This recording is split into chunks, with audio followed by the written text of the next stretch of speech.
Hi everyone, welcome back to another episode of Gas for the Future of Energy and Wealth. I'm your host Chukwuka Okoli, and today we'll be talking about the Gaspreneur's journey, starting and scaling a gas business in Nigeria.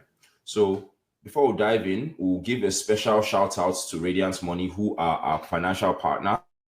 All right, so we'll move on. Our guest today is Mr. Babatunde Iwajomo.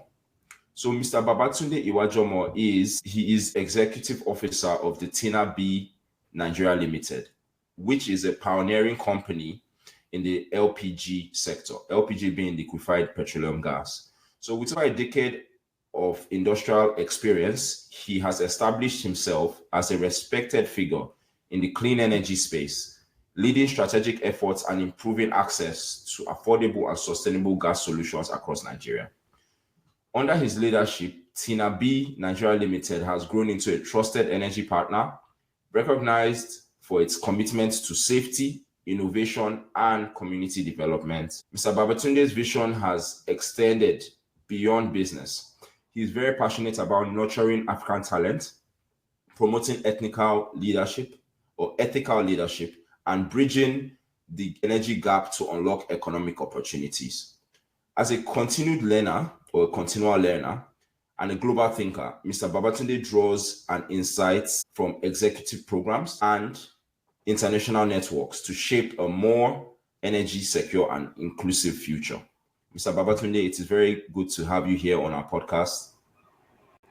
Thank you, Chukwuka. It's good to be here. Thank you. All right, thanks a lot. So now we'll just jump in here now. We'll start from maybe what inspired you to enter into the gas industry and what were the first critical steps that you would have taken to launch your gas business in Nigeria. Mr. Babatunde, over to you.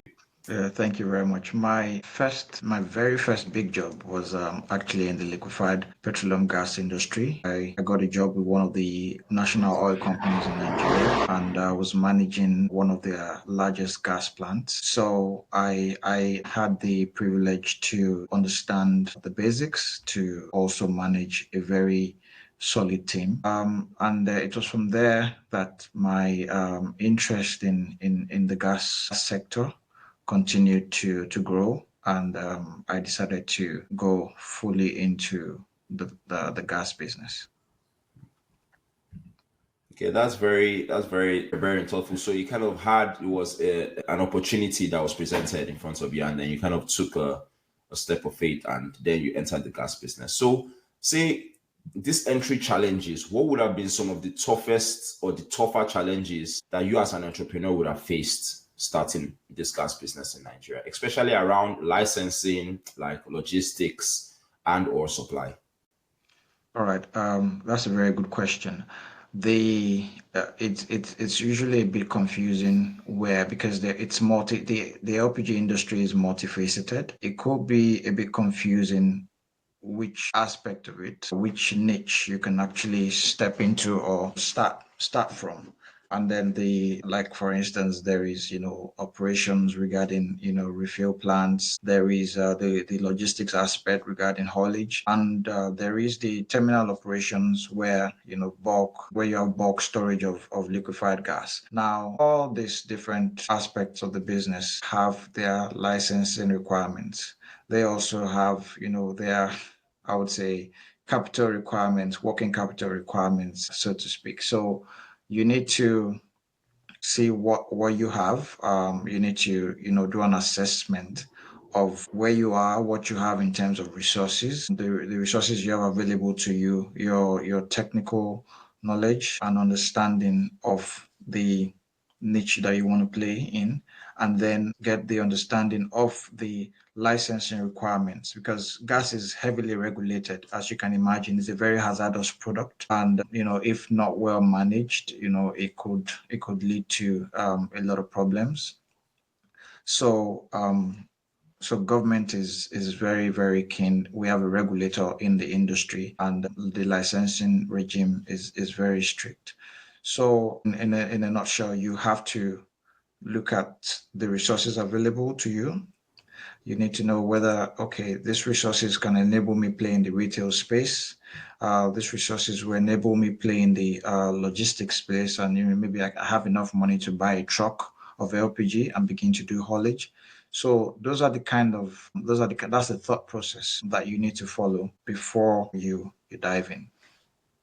Very keen insights. Because I would have even thought that, being that it's a complex regulatory environment in the Nigerian gas sector, as you've said, and there are different, facets in the sector. From what you're saying there, that it's kind of like based on what you have in terms of resource you should choose. But is it not a bit more complex than just based on your resource or initial, say, capital and or knowledge? Is there a bit more in that complex space, and what advice would you give to like a new entrant in that space? Okay. So first of all, you need to acquire the knowledge of the entire value chain. All right.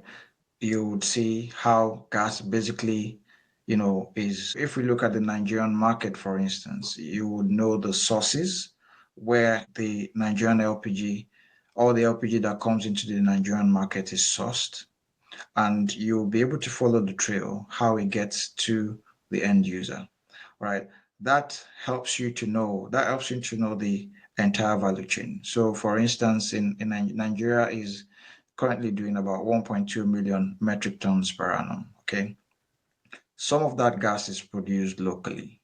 Some of that gas is imported. So if you were an entrant, you would decide, okay, am I going to, if you wanted to be a producer, if you wanted to be a bulk supplier and you wanted to supply large volumes in bulk, am I going to be a local producer or am I going to be an importer? So if you want to be an importer, you need to get the import license. If you want to be a local producer, you probably need to, oil mining licensing that speaks to that. And then, you need to look at the investment required to actually go and set up a production plant. So we have a local producer. We have several local producers. We have Quali Hydrocarbon. We have several of them producing locally. We have importers in the sector. We have the likes of Vitol. Our local company, our Gasco, imports most of the volumes into the country. So you need to know what niche. So my point is that you need to know where you want to play, what your comparative advantage is, and then you need to now follow the licensing regime for that and follow through. Thanks for that. Even more insights into the thought process of new entrants into the gas sector. Now we go a bit into funding. Lots of people, they say funding is key. Funding is kind of what starts off anything. So in your case, was it something you saw like a financial model, or what would you have, used to secure your initial funding or partnerships, or what partnerships have helped to kind of grow your business over time? All right, very good question. So funding is the LPG sector is not immune to that. Funding is very critical. Personally, as an entrepreneur, I decided that at the time I wanted to play in the bulk reseller space, which is we're buying gas in bulk from the major marketers who have their terminals, and then we're reselling to retail outlets where you go and fill your gas cylinder. So at the time when we started, the gas truck was going for about, 4 million naira. That was around 2015, thereabout. And I started off with funds from friends and family. I was able to get, a truck, get a customer to sell to, and then, and that was how I started and grew the customer base from one customer to now we are now operating nationwide. Very nice. So it's kind of like from a small scale and you just kind of kept going, stayed diligent, and Absolutely. now you're on a nation scale or nationwide scale. Thanks for opening up. Not everyone actually opens up that much. So now your operational strategy, like what strategies have been most effective in building this reliable supply chain? Even maybe in general in the distribution network for LPG in Nigeria, what strategies do you think are the most effective? Okay, so we have a very peculiar situation in Nigeria. We don't have the very common gas infrastructure that is existent in the Western countries. So I'll give you an example. In the Western countries, gas is piped to the point of use. So you turn on your cooker. You don't have to worry about that. In Nigeria, we don't have that. So we have to depend on trucks to move gas from the terminals to retail outlets. People have to take bottled gas bottles, which we call cylinders, to the retail outlets to, go and fill. And then they have to now take those cylinders to their homes and then connect it to their cookers and cook. And then once that storage is exhausted, they go back again for that cycle. So that presents a lot of logistics bottlenecks. It means that if you want to go on a national scale, for instance, we saw that to go on a national scale, we couldn't, it was spread us too thin trying to deliver cylinders in every state of the country.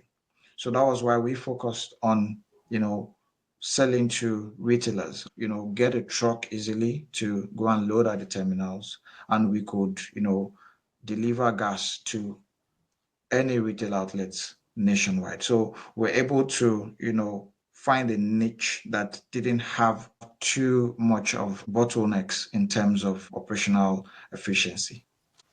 Okay, very interesting. It is a strategy definitely to know where exactly to belong Absolutely. in a supply chain. Knowing it and also kind of like being diligent around it, which is also the second part, is very key. So I guess you really have to do your research when you're, entering the LPG network or even the distribution network of LPG, and when we're talking more about your research, what has technology or how has technology played a role in scaling your gas business? All right. Yeah, before I even jump into that, it's very key what you said last about knowing exactly doing research. People pay consultants. I on the side, I've done consulting for very large gas projects, for major marketers, national oil companies, so that I could help them, fine tune their strategy. And, they pay heavily for that. So it's very important, just where to play, what your where you have the leverage, and you know just where to play. So in terms of technology, we haven't seen so much of a technological disruption in the gas industry. Unfortunately, it's a very, very traditional business. But on the retail side, on the last mile, there are now developments around that. There are apps now where people can, order for a refill, and then, you know, somebody at the back end picks that up. They can take payments and they can have a seamless operation. So that is beginning to happen. And also we've seen the trend in the trend which started in East Africa, in Kenya, with the likes of Copa Gas, where there's also an intelligent valve placed on your cylinder that helps you to record, remotely monitor the level of your gas. It's also slowly creeping into the Nigerian LPG market. So I would say that yes, there are some technologies available. It's being adopted in stages in the Nigerian gas sector. But the further you go upstream, you have less and less of the technology. It's mostly manual. You have your partners, you go to their terminals, you pay, they confirm payments, and gas is delivered. There's not much of tech going in there, I would say. Yes. Bad news? No, no, no. I mean, at the end of the day, no news is bad news, because as long as you know what's happening, you can always see a potential. So from what you have explained here, there's way more potential in the downstream, in terms of like cylinder tracking on the phone, using an app to have seamless customer engagement. Also, using maybe, wherever they're doing, like you said, in East Africa, they are using real-time gas usage, and that tracking on the phone, which can also help you, even tell you when to top up, tell you when to pay, controls that downstream quite well. So there's more potential for that to actually come into play. And also that the upstream potential is even still there because it's not really that touched. But maybe there might be some other things amongst around safety and logistics that can be looked at in the upstream. And with that in mind, like I think the main thing here will be the education of the customers. And before any adoption of anything that you use, like you said in Isaka, they're adopting that's the real-time smart like meter head or or like a reader for the gas cylinder.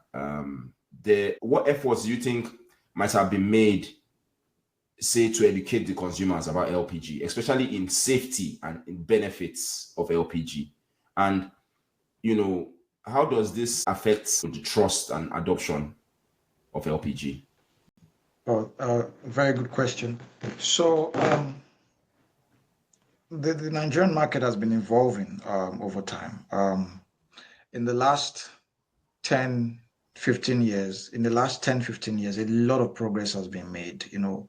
Nigeria's gas penetration stands around 20%. So that means just about, 20% of the people who can use gas, who have the potential to use gas are actually currently using it. So, but even getting to that point required a lot of education, a lot of, how would I call it, efforts to reorientate the public. We had instances where some landlords refused to have to take on tenants who had gas cylinders, all right, because they simply believed that, the gas could burn and, the cylinders could explode and destroy the house. So, and people relied on, dirtier fuels, charcoal, firewood, and the likes, kerosene for cooking. But with sensitization on the use of gas, bear in mind, don't forget, gas is still very dangerous. It's a very hazardous substance. It can cause harm. All right. And, we have seen instances, where it has caused considerable harm to people when not properly handled. So there's been a lot of sensitization efforts coming from, government itself, coming from government parastatals, coming from consortiums of marketers to educate the public. And as that has been gaining foothold, we've seen the fear of adoption, reduce, and we've seen, adoption increase over time. So we've had gas usage has grown year on year at about, over 15% year on year, and we're still at 1.2 million right now. And the potential is about, World Bank says our potential as a country, comparing our indices with other gas countries that have same cultures with us, like India, is about 3.5 million metric tons per annum. And the government has set this decade as the decade of gas. And I've said, look, we aim to attain 5 million metric tons of LPG usage in a year. So at the back of that, there is a lot of effort to reorientate the public and also remove the barriers that is stopping people from using gas. That sounds very promising, especially when it comes to scaling across Nigeria, expanding the gas footprint in especially our regional areas, places that people don't necessarily even know about LPG or know about gas or its usage or its pros. So as we expand this footprint, as we increase our education, when those metrics increase, would there be like some regional differences or market insights that you would say can shape, the scaling approach, like in terms of both education and also adoption? Yes, absolutely. There are existing, regional, I would say regional operational. They're not barriers, so to speak, but they are considerations. So, for instance, I'll give you an instance. There are terminals. Most of the gas we use, most of it, about 80% of the gas we use, about 90% of the gas we use are sourced from storage terminals. I mean, lifted, let me put it that way, lifted from storage terminals. There are storage terminals in the West, Apapa area, and it has the largest storage in Nigeria. And then there are also storage terminals in Delta State, and there is also in Port Harcourt, in Rivers State. Now, it is much easier for people in the Southwest, for instance, to come to Apapa or to load, as rather than going over to Warri, for instance, to load. And it's also much easier for people in the East to load at terminals close to them instead of coming over to the West. There are cases where gas may not be available in the East and everybody has to come to Lagos. There are cases where gas may not be available in the West and everybody else. So some factors help to overcome that regional segmentation, but it helps to know that exists, and they have priced accordingly. A premium has been placed on the prices of gas in Lagos. Are not the same. It's still the same LPG, but the prices are not the same. In Lagos and in Warri, for instance, or in Port Harcourt, they're mostly never the same, right? And meanwhile, they come from similar sources, but they are appropriately priced, and premium is placed on those things and says, okay, if you want to go to Lagos, it will cost you a lot more. So they've charged marketers and storage owners have charged that premium and priced it into their, offering. So one has to bear that in mind. And if you want to overcome it, you have to put your strategy in place. Maybe you have your own trucks, and then so that you're not spending so much on logistics and you can load from anywhere in the country that has the cheapest gas price, things like that. So so it helps to know that there is a segmentation, and that affects. In terms of safety, regional considerations in terms of safety and the likes, it doesn't really apply. Because it's the same gas, all right, and it's the same kind of equipment that you're using to burn that gas to either cook your food or to use in your generator and all. So the safety considerations are irrespective of regional segmentation, but in terms of operations, there are regional considerations, if you get my point. Indeed, and thanks. It's kind of like knowing what happens in the different areas where you would have, say, storage, or you have a big supply units or supply points, and knowing what those differences are in the market to give you more insights on how to shape your own approach. Now, with that being said, I'm guessing definitely you have some partnerships either with the government, local communities, other businesses. How important are these partnerships like, and what are their like? How do they help in building a sustainable gas enterprise? Should I say that? Yeah, good question. So no one is an island. You have to. There are stakeholders they're the traditional stakeholders in the gas sector. So from the point of view of government as the regulator through the Nigeria Midstream NMDPRA, Midstream and Downstream Petroleum Authority. So they regulate, they issue licenses, they help to keep us safe. So it's not a direct partnership. It's a mandatory, it's mandatory. You need to have that and, have regulatory cover for what you do. So it's also key, having a good rapport with the regulators, and go for when they call for symposiums, when they call for meetings, when they call to get public input to attend, so that we can also contribute to how these policies are formed. So we also have the suppliers. As I've said, you're either, an importer in the current structure of the market. All right. You're either an importer or, or you are, a producer. So because that is where that's where you're going to, as a market player, that's where you're going to source your gas from. You need to have relationships with those different major marketers and all. So we are registered marketers with all the major marketers. We are registered distributors with all the major marketers in the country. We have relationships with them all. We also are registered distributor with the new Dangote refinery, where we also lift LPG from. So it's important to have that relationship with your suppliers. And then depending on the niche that you play, you have to have that relationship with your off-takers. So your off-taker in any instance differs. As a bulk reseller, our off-takers are, the likes of the retailers, the likes of commercial customers. We have contracts with some food chains to supply them nationwide. I don't want to mention the names on the podcast.